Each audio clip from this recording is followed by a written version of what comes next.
Talaga bang busy ka o iniiwasan mo lang ang responsibilidad? Hi guys! Welcome back to Real Talk Hustle for today. No, real talk.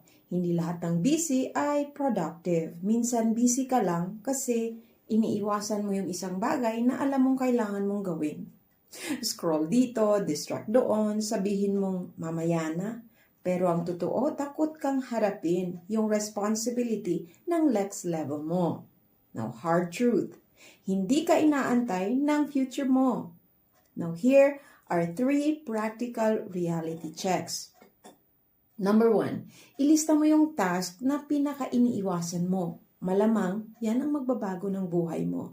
Number 2, gawin mo kahit imperfect. Progress beats perfection always. And number 3, tigilan mo ang pagiging busy bilang excuse. Results lang ang binibilang ng buhay. Acceptance time na. Hindi ka kulang sa oras. Kulang ka lang sa tapang magsimula. I'm Catherine Eucor and you're watching Real Talk Hustle, where we turn pain into power.